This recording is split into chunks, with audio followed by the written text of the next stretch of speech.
Crispin, chapter 33. We set out early the next day beneath great skies and scuttling clouds. The road was muddy, the air moist and cloying. I was very anxious. Though Bear tried to wear his customary cheerful face, I sensed that there was unease on his part too. Of this, however, he gave no voice. At first we traveled, as we usually did, alone. My bid-nay, however, people began to join us on the narrow road. As we drew closer to Great Wexley, their numbers increased. To see so many added to my disquiet. Bear, who had come to know my humors well, worked hard to calm me. You don't have to worry. You'll be safe. In the name of Jesus, I'll see to that. As the road began to widen, it became more and more crowded. Knowing how ignorant I was of everything, Bear tried to explain some of what we passed. This one is a pilgrim, he said, pointing to a man walking very slowly, his head down. Notice his gray robes, as well as the heavy metal cross around his neck. With his hood up and his eyes cast upon the ground, he's surely reflecting on his many sins. From the look of it, he'll probably need to go all the way to Avignon to see the Pope in his French palace, or perhaps go as far as Jerusalem. A closed wagon came by, its wheels trimmed with iron, something I'd never seen before and marveled at. Pulled by large horses, it was surrounded by a group of men armed with glaives. The wagon, Bear assured me, contained some rich lady in search of a wayward husband. How do you know? I'm only guessing. Couldn't it be a rich man? It could, he said with a laugh, and looking for his wayward wife. There were so many peasants with baskets and sacks upon their backs. One woman I saw bore 2 buckets, each one dangling from a shaft, the shaft balanced on her shoulders. Some folk walked beside their wagons, others pulled them. Children were equally engaged. Bear pointed out London, Flemish and Italian merchants, identifying them by their particular garb or badges. There were also a great variety of priests, nuns, and monks. One monk wore the black robes of the Benedictine order. A Dominican, they preach well, he said, was in white. Still another was in rough brown robes and sandaled feet.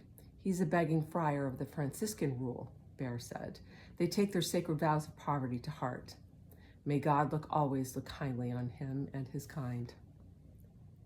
He made me give the friar a penny. Some officials were, he said, from the country. 1 or 2 on horseback, he claimed, had come from the Royal Order in Westminster, close to London. Have you been there, I asked. I have, he said, as if it were a common thing. There were tradesmen, traders, tinkers, masons, and carpenters hauling goods of one sort or another.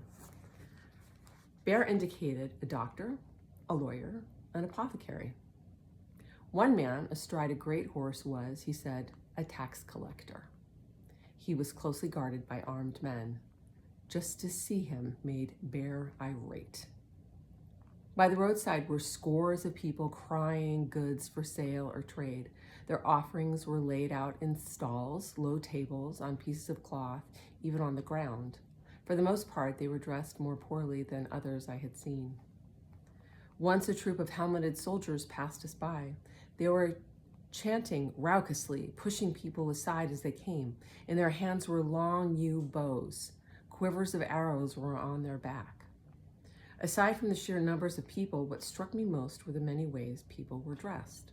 Along with a great variety of colors to their clothing, colors I'd never seen before, nor could even name. It was as if rainbows had come to earth, draped themselves on these folk, and paraded along the road.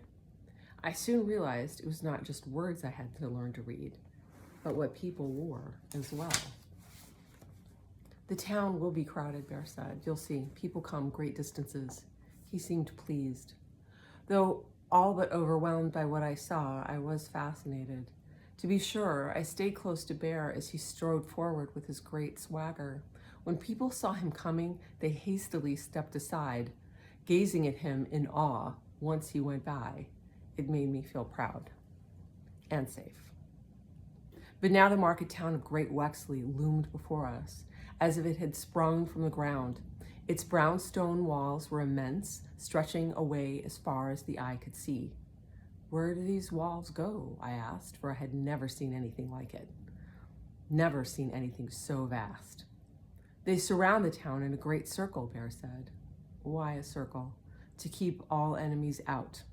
Then after a pause, he added, "and in." Above the walls, I observed spires, some with crosses, from which hung a host of multicolored pediments, tossed and turned by breezes. It may seem odd, but it made me think that the town had long hair, and each strand blown by the wind was yet another color. I saw many housetops too. It all seemed immeasurable. By now the people upon the road had swollen to such great numbers, the press became intense. A constant clamor filled the air. I kept turning about, trying to see and hear all of it, asking Bear what this or that might be, but he, no longer of a mind to answer my endless questions, strode on silently. I found myself reaching out to touch him, lest I fall behind.